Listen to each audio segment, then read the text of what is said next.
gustaban los Beatles, por ejemplo, me gustaba todo un movimiento, incluso me gustaban los hippies, un movimiento que rompía un poco con muchas tradiciones que ya me estaban quedando un poquito chicas. Es toda una generación que se va formando alrededor de experiencias muy similares. En Chile, la revolución en libertad, planteada como alternativa a la revolución marxista, impulsaba la promoción popular, la reforma agraria, la chilenización del cobre. Era un proceso de cambios que a muchos parecía insuficiente. Una sociedad en donde imperaba la miseria para la mayoría. No era para nosotros una sociedad democrática. Los partidos tradicionales de izquierda, opuestos al presidente Eduardo Frei Montalva, no ofrecían respuestas a los sectores más radicalizados de la sociedad chilena. No olvidemos que el Partido Socialista y el Partido Comunista forman parte, desde los años 30 en adelante, del sistema de fuerzas en el poder.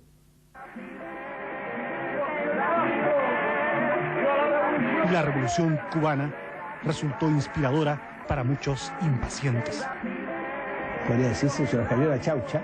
Si a 80 millas del más importante imperio del mundo, como Estados Unidos, se puede hacer la revolución, también entonces se puede hacer en otras partes de América Latina. En 1965, diversas agrupaciones marxistas, decepcionadas con los tradicionales comunistas y socialistas, fundan el Movimiento de Izquierda Revolucionaria, MIR. Contrariamente a lo que muchos piensan, en el MIR no solo participaban jóvenes. Uno de sus principales dirigentes fue el sindicalista cristiano Clotario Blesa, quien había estado en Cuba. Don Clotario entonces inicia esta cruzada por la organización de un nuevo referente revolucionario. Es absolutamente falsa y gratuita la imagen que se construye del MIR como de un grupo de estudiantes. El núcleo principal del MIR se organizó en Concepción, ciudad de fuerte raigambre laica y con gran influencia masónica. En la universidad se asociaron varios muchachos de origen social acomodado. La meta de Miguel y Edgardo Enríquez, Bautista von Schauben y Luciano Cruz era una revolución proletaria y antiburguesa. Éramos marxistas, no partidarios ni seguidores de ese marxismo esclerótico que nos unía a la Unión Soviética. Lo central era como un deseo de transformación y de cambio muy grande. O sea, cambiar todo. El Partido Comunista observó con antipatía el nuevo referente de la extrema izquierda. El PC privilegiaba la vía política para alcanzar el poder. Según el MIR, la vía armada era el método que había demostrado su corrección en Cuba. Detrás de toda política, detrás del poder, o detrás del desarrollo de toda política, hay siempre un poder material o un poder militar. Nos parecía intelectualmente así, lógicamente, una cosa inevitable, y no nos preguntábamos mucho respecto de qué es lo que iba a pasar con la gente que combatía y con los no combatientes. Los miristas niegan que las armas hayan definido su política. Señalan que ellos pretendían cambios que dieran representación a los sectores sociales más pobres y sin voz. Y ese fue el rol fundamental del MIR, de expresar a los que no tenían expresión política, que eran millones de chilenos del campo y la ciudad, que no fueron expresados en ese momento por los partidos de la izquierda tradicional, Partido Comunista y Socialista, y que intentaron ser expresados por la democracia cristiana.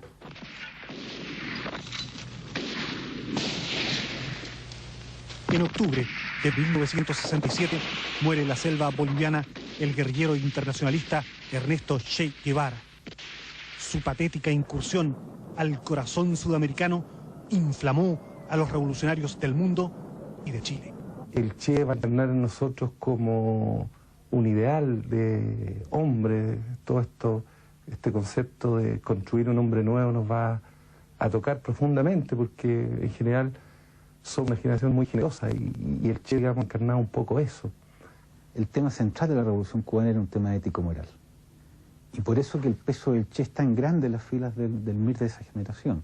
Era el tema de la consecuencia, de la dignidad, de poner el cuerpo en la idea. En el mirismo sobresalen dos émulos del Che Guevara, Luciano Cruz y Miguel Enríquez. Estudiantes destacados, de impresionante postura física y con un gran atractivo, especialmente para las jovencitas. Luciano era un poco la figura mítica del MIR, yo te diría, era el Danton del MIR, esa era la figura mítica, apasionada, fogosa. Él desarrolla relaciones con lo que venía siendo la primera generación de las fuerzas especiales que había preparado el ejército chileno en Panamá. Y Luciano muchas veces durmió en los cuarteles invitados por amigos que construyó ahí. Era capaz de entrar al local de la FECH, que quedaba frente al Cerro Santa Lucía en ese periodo, y buscado por la policía y hablar durante 20 minutos e irse. Era capaz de entrevistar a la mujer del general Vió, que había intentado un golpe haciéndose pasar por periodista italiano, sin hablar nada de italiano, imitando cómo hablaban los italianos.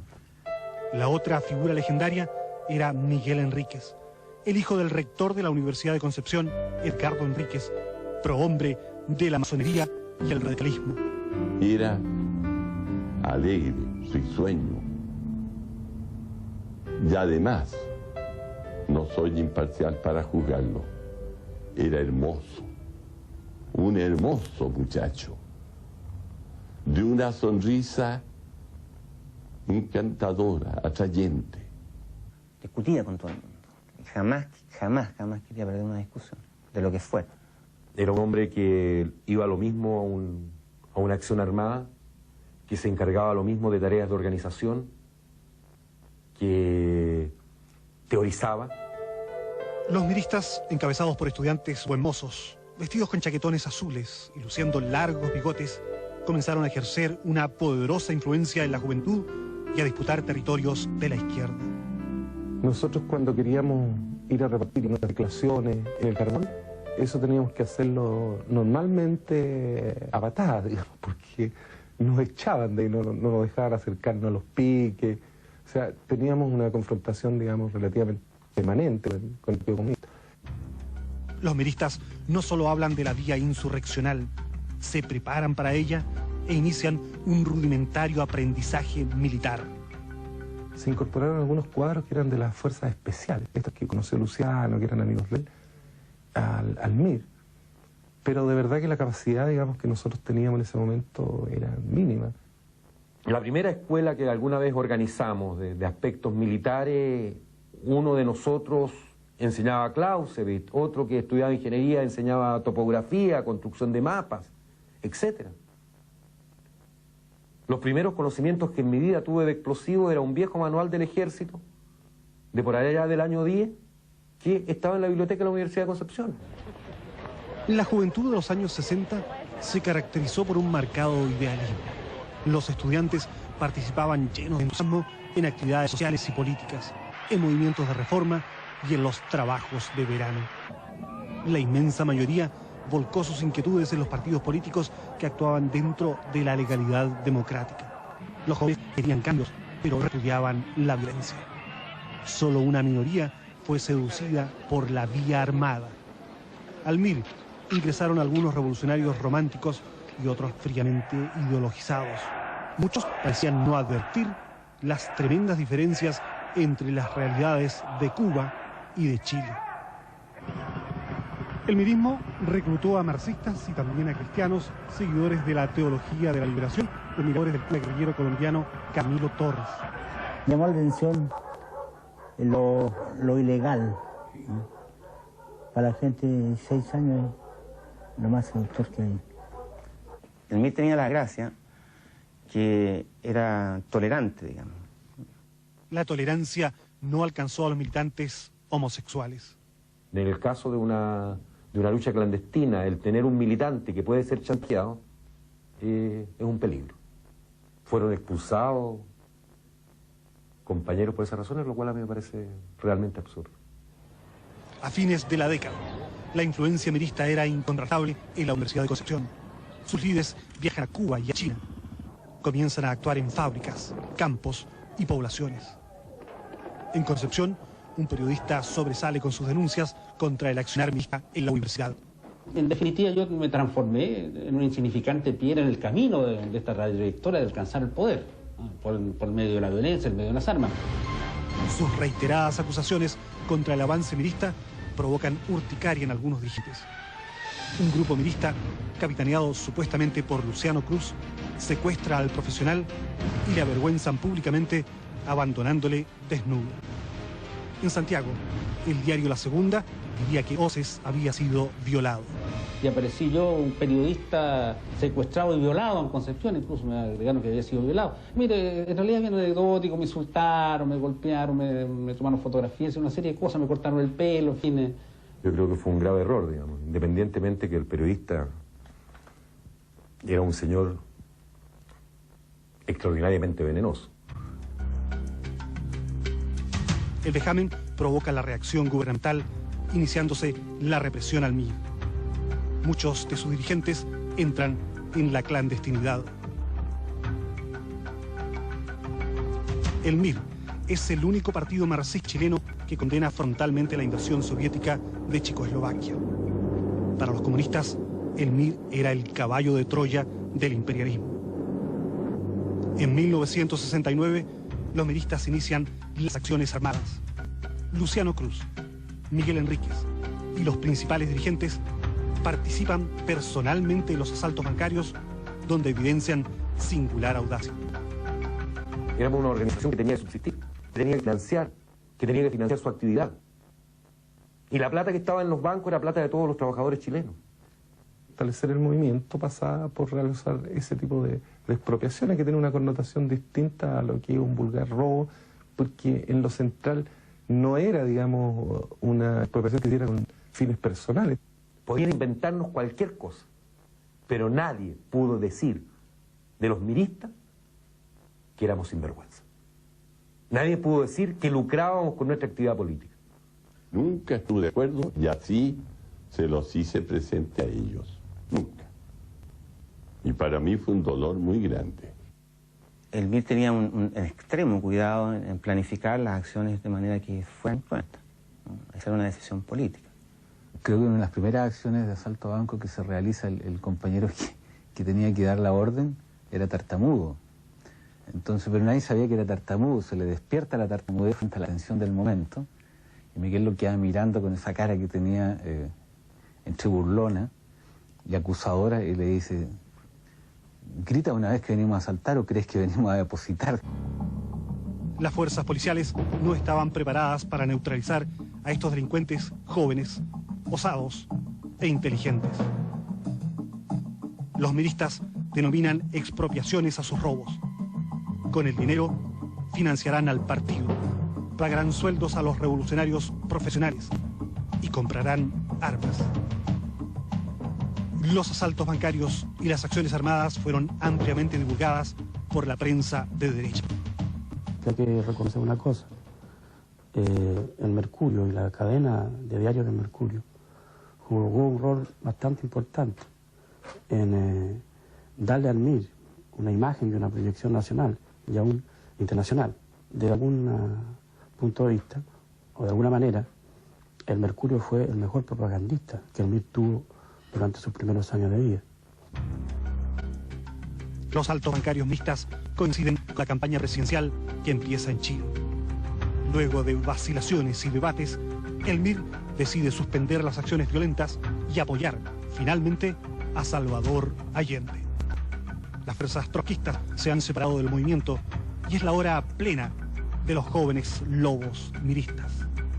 Que son como un grupo de muchachos de provincia que se vienen a Santiago a conquistar la capital.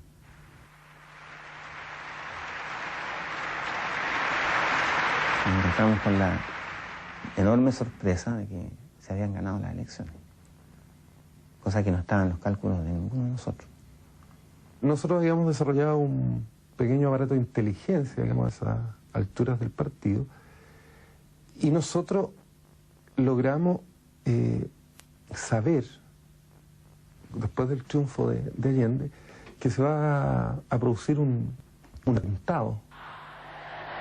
El MIR proporciona a Allende informaciones sobre complots y conspiraciones que empiezan a gestarse en la ultraderecha y en ciertos oficiales de las Fuerzas Armadas, hasta ese momento mayoritariamente respetuosas de la Constitución. El asesinato del general René Schneider no impide que Allende asuma la presidencia. Los miristas forman el grupo de amigos personales, GAP, la fuerza de protección del mandatario. Al acentuarse las diferencias políticas entre Allende y el MIR, estos efectivos serán retirados del GAP.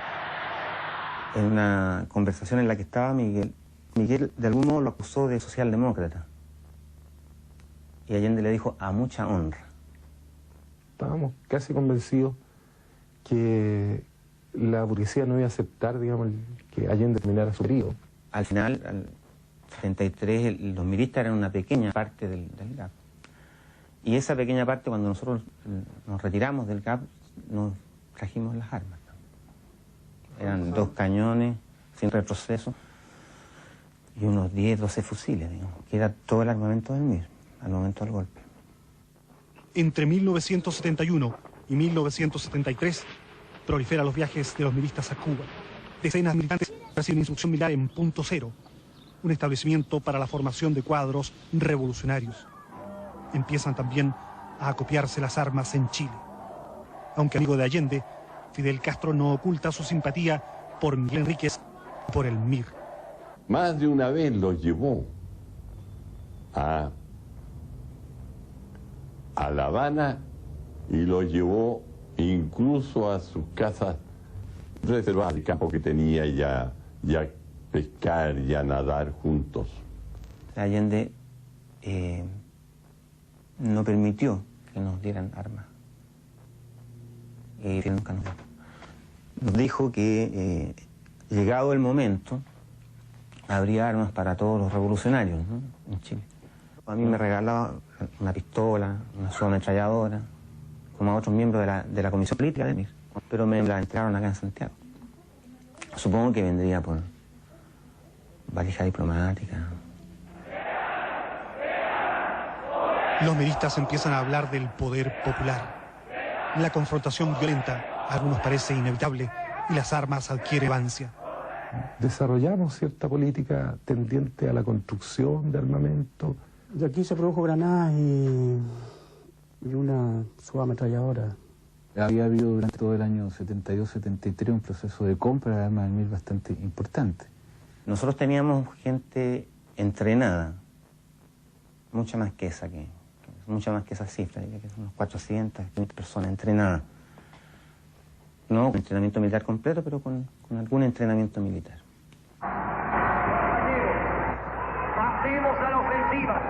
Se forman los grupos asociados al MIR, el Movimiento Campesino Revolucionario, el Frente de Trabajadores Revolucionarios, el Movimiento de Pobladores Revolucionarios, el Frente de Estudiantes Revolucionarios.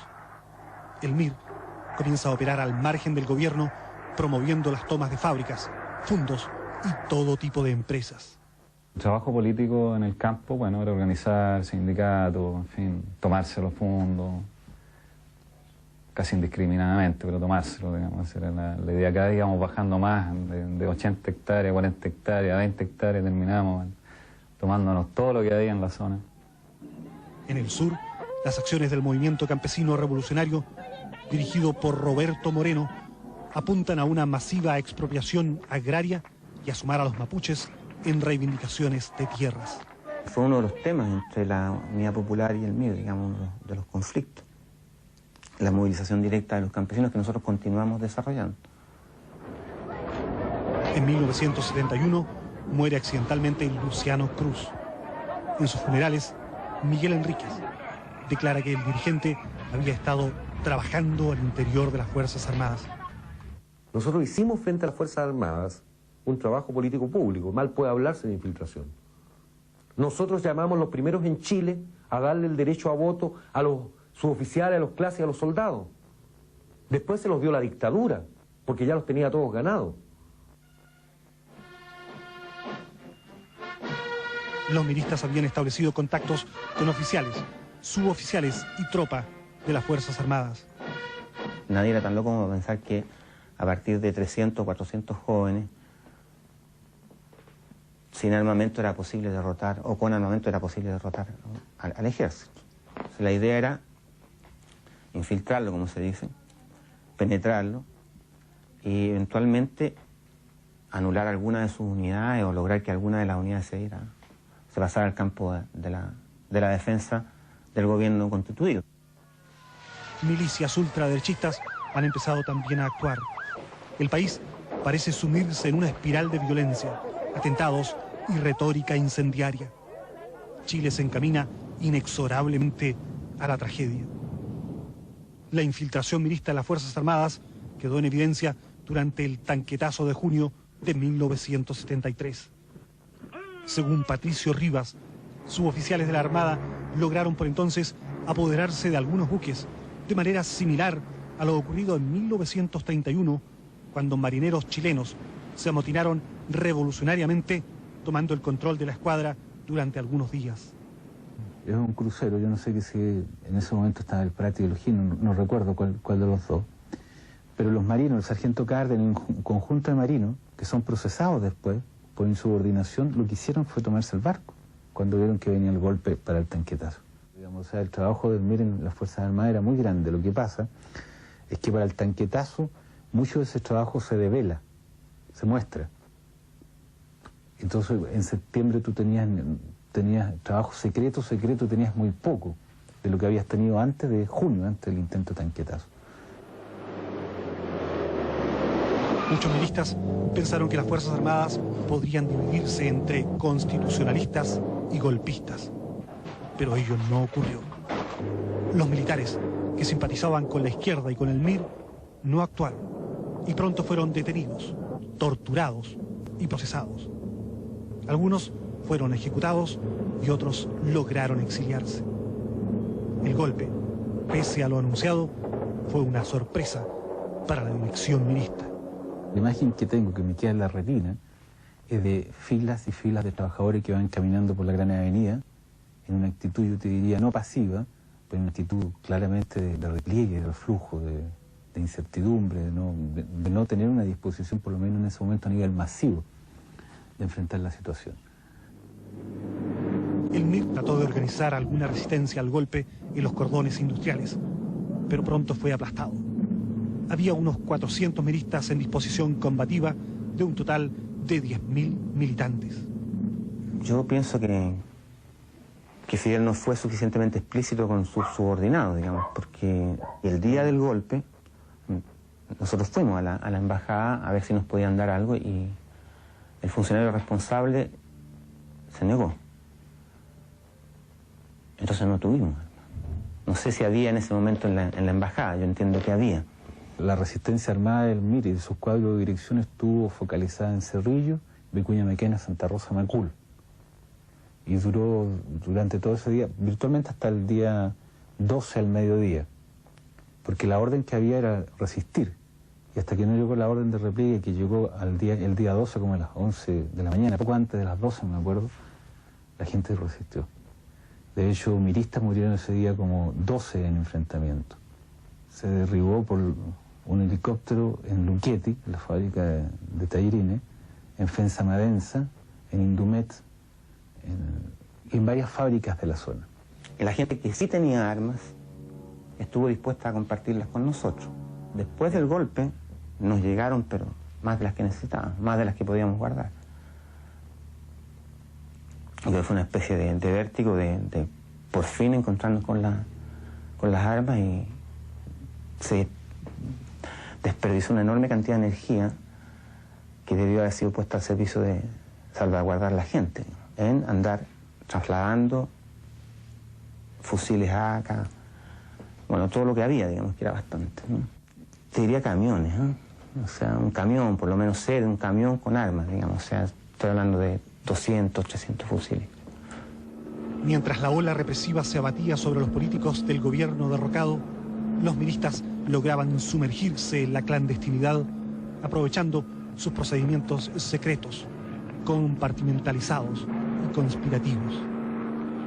Al pasar a la clandestinidad teníamos nuestra estructura de maquillaje, para las transformaciones, para tener documentación, y todas esas cosas que nos permitió enfrentar el golpe militar relativamente bien los primeros tiempos. Los servicios de inteligencia tuvieron que hacer su aprendizaje primero antes de poder dedicarse a nosotros. El cumplimiento de la consigna "el MIR no se asila" costaría muchas vidas. Los dirigentes no habían imaginado la dimensión draconiana que tendría la represión militar. Nosotros no estábamos viviendo ya en ese tiempo en nuestras propias casas, cada uno vivía en casas en las que iba rotando, otras casas de seguridad las llamábamos nosotros. Pero teníamos una red. me sonrío porque fue muy... Nosotros nos preparamos muchísimo, teníamos una casa para la comisión política con el armamento ahí, con dinero, con un montón de... Esa casa fue allanada el mismo día 11. La casa de seguridad, la casa más segura de todas las que teníamos. No sé por qué. El amor en los tiempos de represión es desesperado. Y estos jóvenes, sabedores que les queda poco, tratan de perpetuarse. Era importante la descendencia, o sea, que quedara presencia tuya, porque lo que se venía era como muy incierto. Empezamos a vivir clandestinamente los dos, nació mi hijo, y en muchas oportunidades, teniendo él 4, 5, 6 meses, yo fui a los puntos que tenía que realizar como militante del partido, en el trabajo, y lo llevaba a él, llevaba estas sillitas, digamos, en las cuales uno lleva las guaguas, y llevaba mi pistola, digamos, ahí, y llevaba documentación partidaria. Entonces, a mí me parecía en ese momento que era como lo más natural, lo que me permitía a mí pasar más desapercibido y hacer eso.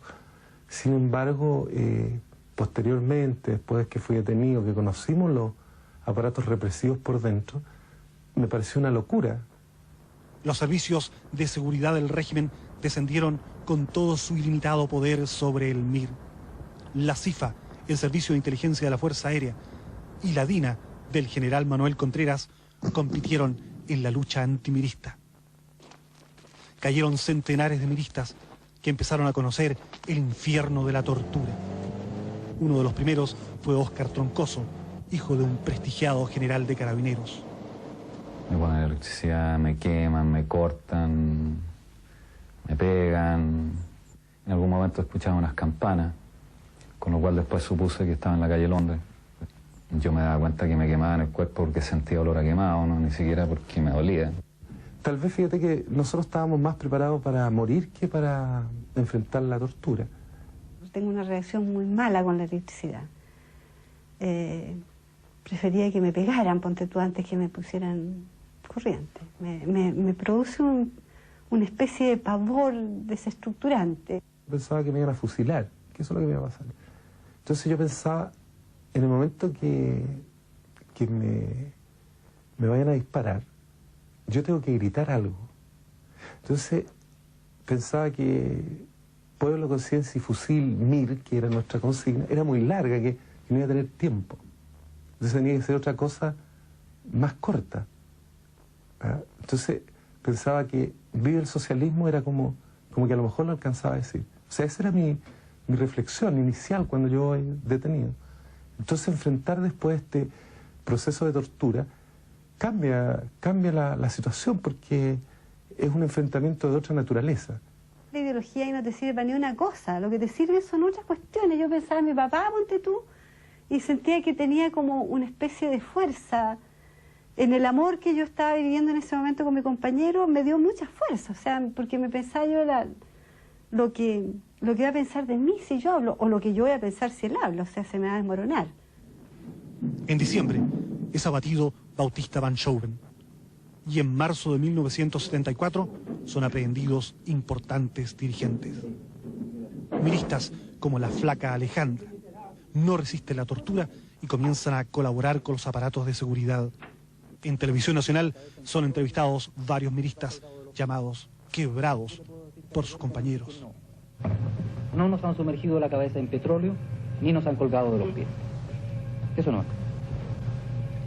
Basta pasar por una casa de tortura para darse cuenta que el puño en alto y la actitud heroica es escasa. Algunos sospechosos de colaboración o traición son condenados a muerte por la dirección del MIR. Hubo amenaza, en verdad entiendo que nunca se fue alguien capaz de ejecutarla. Martín Hernández, uno de los dirigentes históricos del MIR, luego de ser detenido y torturado, fue acusado de traición por sus compañeros. ¿Fuiste condenado a muerte por el partido? Había una amenaza implícita allí. El comandante Edgar Ceballos, el oficial de la facha a cargo de la CIFA, pretendió terminar la guerra contra el MIR ofreciendo la rendición a Miguel Enríquez. La oferta contemplaba la salida del país de los miristas y el término de las acciones contra el gobierno. El ofrecimiento era un estratégico movimiento para desestabilizar al jefe de la DINA, Manuel Contreras, de creciente poder en el país. Miguel rechazó la propuesta. En esta casa de la calle Santa Fe de San Miguel es finalmente cercado el jefe del MIR. El 5 de octubre, cuando apenas había cumplido 30 años, el alumno brillante y premiado en Concepción, el polemista agudo, el joven neurocirujano y apasionado amante de algunas de las muchachas más lindas de Chile, es acribillado. Su compañera de ese momento, Carmen Castillo, con varios meses de embarazo, logra salvarse exiliándose en el extranjero. Hay cartas en que decía que él sabía que cualquier día iba a caer, que sus huesos iban a quedar por ahí por los campos blanqueándose, y nos rogaba que nos preocupáramos de sus 2 hijos. Edgardo, el hermano de Miguel instalado en Argentina, fue hecho por los servicios de seguridad. El MIR es golpeado sin misericordia. Se calcula que unos 900 miristas murieron en la Guerra Sucia de Chile. Mientras tanto, prosiguen las actividades guerrilleras en varios países latinoamericanos. Los movimientos hermanos del MIR, como Tupamaros y Montoneros, expresan monetariamente su solidaridad hacia la resistencia chilena. Ellos realizaron una enorme cantidad de asaltos a bancos, secuestros, los uruguayos y los argentinos particularmente, y de ahí llegaban recursos. En las cárceles y campos de concentración chilenos, la formación ideológica revolucionaria y militarizada parece ceder paso a una visión con más matices y más humanizada de la realidad. Lo más importante en ese tiempo para todos nosotros era el partido, la tarea, y muchas veces a eso se sacrificaba todo. Empezar a pensar en un militante que tiene que tener familia, que tiene que tener una visión de la vida distinta. Y porque empezamos a entender de que los atardeceres en Puchuncaví eran hermosos. Nunca nos habíamos dado cuenta porque antes solamente militábamos. El largo brazo represivo se ha ido cerrando a los líderes miristas. En noviembre de 1975, un grupo integrado por Nelson Gutiérrez, Pascal Allende, María Elena Bachmann, Marianne Bossier, Martín Hernández y Dagoberto Pérez es detectado en una parcela de Mayoco. Pérez muere en el enfrentamiento. Y la única posibilidad que nosotros teníamos de continuar vivos era enfrentarnos a la CNI, a la DINA, perdón, evitar que nos detuvieran, que nos torturaran y que nos mataran. Y eso hicimos, todos, hombres y mujeres. Ellos queman la casa y cuando empiezan a retirarse yo me retiro. No podía unirme a ellos eran 5 personas más una guagua, era un obstáculo, no cabíamos en un vehículo. Después que ya habíamos roto el cerco y nos íbamos replegando en dirección hacia la Cuesta de Barriga, en un momento determinado me doy cuenta que tengo mucha sed. Y después me doy cuenta que estoy herido, que he perdido cantidad de sangre. No me había percatado que había recibido 3 impactos grandes de bala. Gutiérrez y su esposa se refugian en la Nunciatura. El MIR estaba aplastado. Muchos de sus militantes se asilan. Construir una retaguardia exterior significaba sobre todo construir vínculos internacionales con distintas fuerzas políticas, gobiernos. El movimiento vuelve a reconstituirse y los muchachos más decididos empiezan a adiestrarse militarmente para combatir en Chile. Los miristas, entre ellos varios efectivos que habían pertenecido a las Fuerzas Armadas, se entrenan en Cuba, Libia, Alemania del Este y Corea del Norte. Se entrenaron también en Inglaterra, en la RFA, en Angola, en Mozambique, en Nicaragua, en Guatemala, en México, en Brasil. O sea, la retaguardia del MIR era muy muy amplia. ¿Y tú recibiste instrucción militar? En Corea de lucha clandestina, de medidas de seguridad, de clave. Claro, hay instrucción militar, pero te digo, era mucho más la idea de que yo me iba a instalar en Chile y iba a tener que trabajar en alguna estructura de dirección, iba a tener que andar todos los días por la calle, ese tipo de instrucción. Ustedes recibieron el apoyo de los libios y de Gaddafi. Pero yo creo que los libios y el Gaddafi también corresponde a un momento, digamos, de la política internacional. Yo me interesé siempre, digamos, también por los estudios de inteligencia. Me interesé siempre también por los estudios de la teoría de la clandestinidad, de los métodos conspirativos.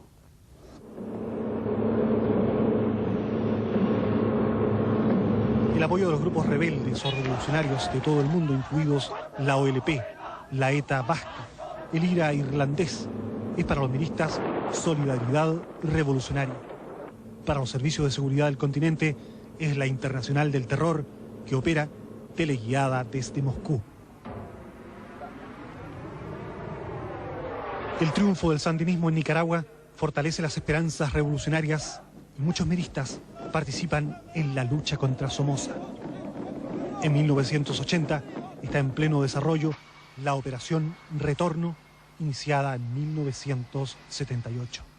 Y en el MIR hubo muy poca gente que rechazó venirse, pero muy poca. En hogares especiales, en Cuba, se crían muchos de los hijos de los milistas combatientes. Familias desarticuladas, parejas separadas, niños huérfanos, serán el resultado de la saga mirista. Algunos seguirán viviendo con sus hijos en Chile. Nosotros siempre teníamos sistemas de alarma o eventualmente compañeros que caían presos y teníamos que salir a distintas horas de la noche. Yo les había comprado una especie de pijama, sacos de dormir donde los metía y eventualmente en esas condiciones, cuando estaban ahí, yo los tomaba, los metía dentro del auto y me iba con ellos a otro lugar. Y encontraban que yo era medio loco, nunca entendieron muy bien de lo que se trataba. Por aire, mar y tierra, comienza el retorno guerrillero y la internación de armas. Con la fachada, digamos, de la pesca artesanal, es factible de introducir elementos a este país. ¿Y en vehículos? Es más fácil de ocultar armas, con la diferencia que son una internación de hormigas. Se adquieren nuevas casas de seguridad, refinándose los sistemas de inteligencia que permiten usar claves y fabricar cédulas y pasaportes falsos. El Mercurio, que antes había servido para propagar las ideas y acciones miristas, ahora les sirve para recolectar antecedentes y fotos reales de personas cuyas identidades serán suplantadas. En avisos económicos, supuestas empresas ofrecían puestos de trabajo. Los interesados debían enviar fotos y currículum. Estos datos permitían a los miristas fabricar documentación real y proveer una historia personal creíble y perfectamente comprobable a cada combatiente. Me mantuve bastante tiempo siendo administrador de un fondo. Entonces, era un fondo en el cual yo lo administraba, por lo tanto tenía que salir a caballo, recorrer el fondo, ordenar las labores propias de la actividad agrícola, y todo el mundo me conocía en el sector como el administrador. En distintas regiones del país se establecen centros de adoctrinamiento político y militar, escuelas de guerrilla. Más que una revolución armada, la tesis mirista mayoritaria apuntaba a usar las armas como un complemento de la acción política y del trabajo de masas, como se denomina el accionar de sindicatos y organizaciones sociales. Empezamos a desarrollar un proceso de instrucción, digamos, en un periodo militar, que lo desarrollamos a través de distintas partes del territorio que ofrecían misiones, que la hicimos con éxito, sin ningún problema. El MIR necesita recursos para operar en la costosa clandestinidad y recrudecen las acciones violentas, registrándose reiterados asaltos a bancos. En estas operaciones participan decenas de hombres de la denominada Fuerza Central del MIR, un destacamento seleccionado de casi 200 efectivos, inicialmente formado en tiempos de Allende. Óscar Troncoso participa en estos asaltos, eufemísticamente llamados operaciones financieras. No hay una predisposición a ir a matar a alguien. Solo hacíamos acciones que de repente derivaban en enfrentamientos, pero no era ese el sentido que tenía la operación en sí. Eran normalmente operaciones financieras. En esas operaciones financieras, ¿en qué circunstancias resultaste herido? No, de eso prefiero no hablar. Si los miristas han perfeccionado su quehacer revolucionario, los aparatos de seguridad también lo han hecho. Dotada con cuantiosos recursos, la CNI dispone de verdaderos regimientos operativos y un colosal contingente de más de 50.000 soplones en todo el país. La represión es enérgica. Muchos miristas saben que pueden morir y dejan grabados en videocassettes mensajes para sus hijos explicando las motivaciones de su lucha. Nuestra esperanza de vida era mínima. Nosotros nos juntábamos y a veces conversábamos y decíamos, bueno, ¿qué vamos a estar haciendo 6 meses más? Era casi como una cuestión de sanidad mental, de saber que en 6 meses más íbamos a estar vivos. Era casi como una actitud de decir, bueno, por lo menos démonos la esperanza de pensar que es lo que iba a pasar en 6 meses más. Entonces obviamente que era bastante... Yo, además, particularmente para mí, yo soy un tipo que, a pesar de todo lo que parezca, no me gusta la violencia. Me descompone, me da náusea, ¿no? Es una cosa que va contra mi naturaleza. Pero sin embargo, actuaste tú en acciones violentas. Sin embargo, actué en acciones, sí, efectivamente. ¿Con náusea siempre o...? Sí, con mucho miedo, más. Con mucho miedo, siempre pensando qué es lo que hago aquí, por qué no estoy con mi hijo en una plaza, tranquilo, paseando, columpiándome. Y a la vez diciendo, bueno, estoy aquí porque en el fondo no tengo otra posibilidad. O sea, puede sonarte muy cliché, pero yo siempre pensaba, ¿qué cara voy a tener yo pues para decirle a mi hijo, mira, ocurrió esto durante todo el tiempo, digamos, y en algún momento la dictadura se iba a caer, eso yo lo tenía claro, y yo no hice nada. El 15 de julio de 1980, un comando mirista asesina al comandante Roger Vergara, director de la Escuela de Inteligencia del Ejército. ¿Tú participaste en la operación para matar a Roger Vergara? No. Actualmente sí. ¿Eso lo decidieron ustedes? ¿Tú decidiste eso? Eso lo decidió la Dirección Operativa Inmediata que actuaba en Chile. Las acciones de terrorismo selectivo y los operativos con resultados de muerte aún penan sobre los hombres del MIR. Es un tema incómodo y quizás está demasiado fresco en la memoria.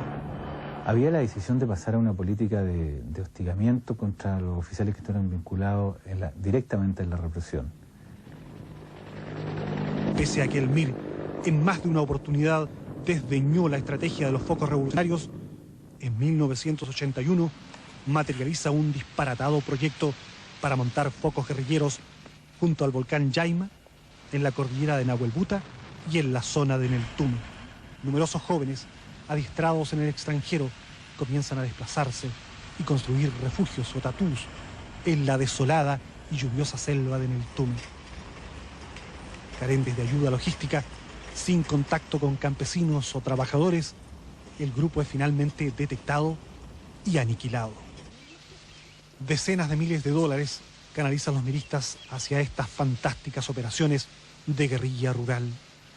Esta decisión acentúa las discrepancias entre quienes ven la lucha armada como un mero elemento de la acción política y de quienes afiebradamente apuestan a una derrota militar del régimen.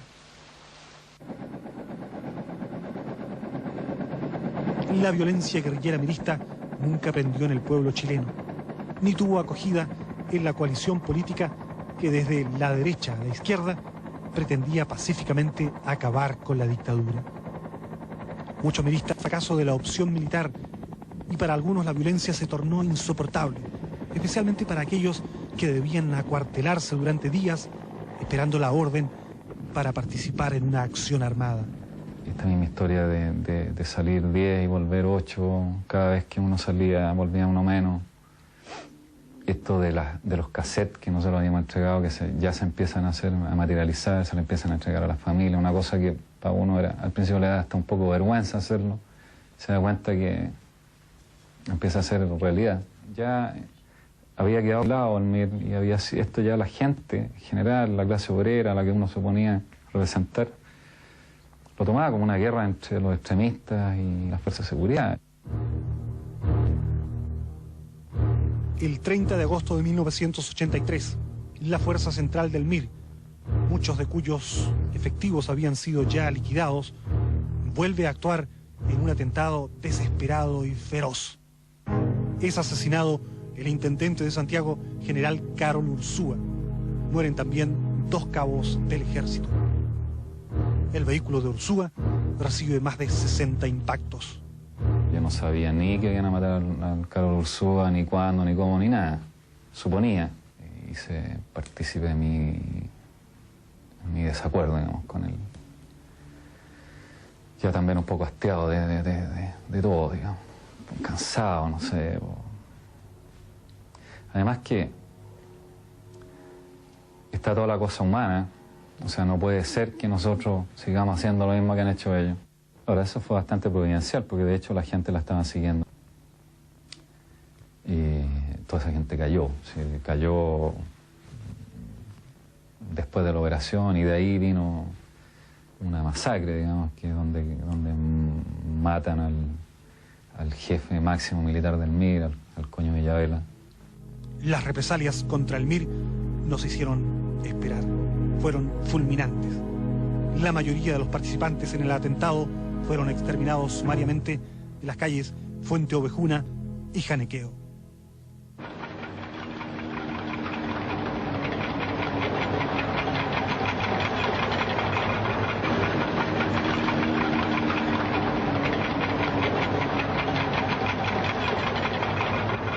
En Chile han comenzado las protestas sociales, los cacerolazos, y muchos sectores pierden el miedo a la represión. En este nuevo escenario, en que crece la fuerza política de la oposición, la violencia mirista pierde legitimidad, incluso entre los propios dirigentes del MIR instalados en el país. En algún momento, junto con otros, digamos, desperté de la locura.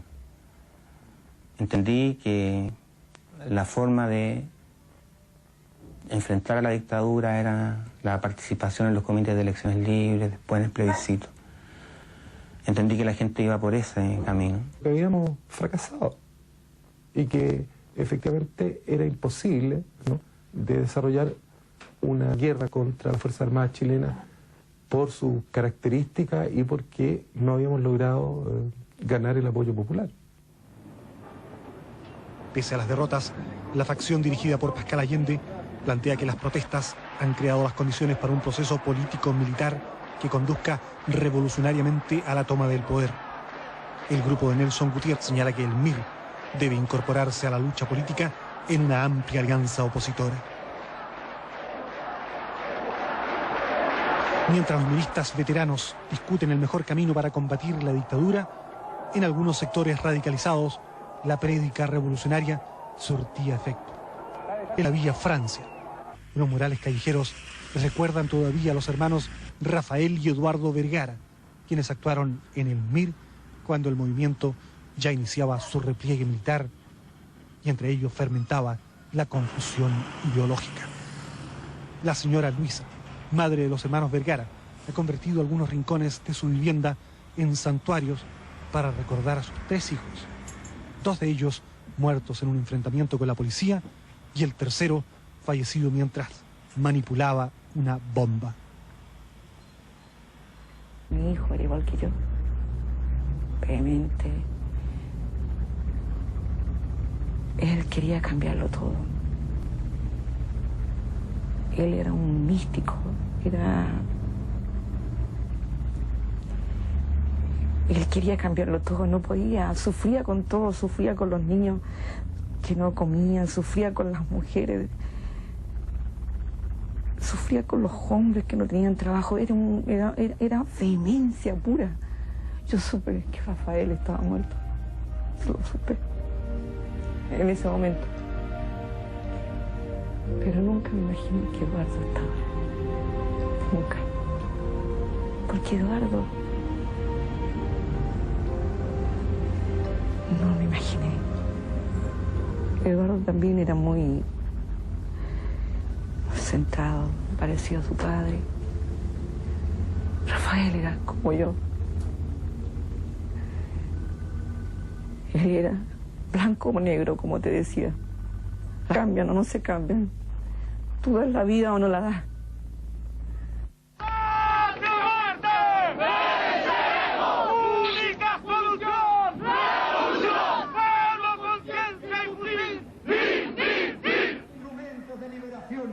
Hacia fines de los 80, las banderas y gritos del MIR se ven y escuchan en las manifestaciones de la oposición democrática. El movimiento está agotado por la división interna de sus fracciones más o menos militaristas y por la dramática sangría de militantes muertos y desaparecidos.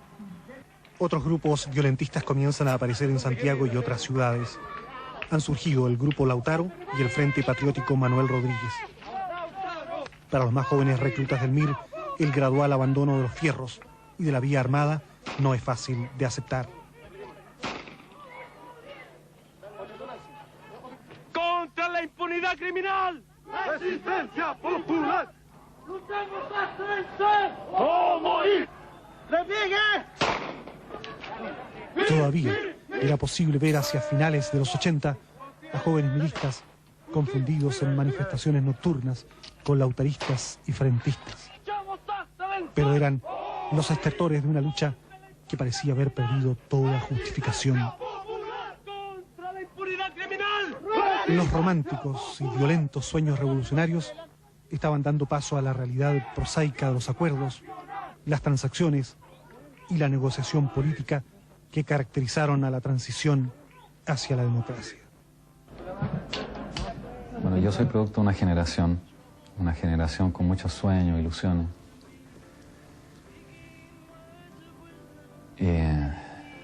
Que tuvimos un mundo por adelante que conquistar. Y que al ocurrir todo esto nos sentimos como en la necesidad de decir algo, de responder, de rescatar un poco de lo que nos habían quitado. Yo creo que en ese sentido todo lo que hicimos tiene esa fuerza, tiene ese valor.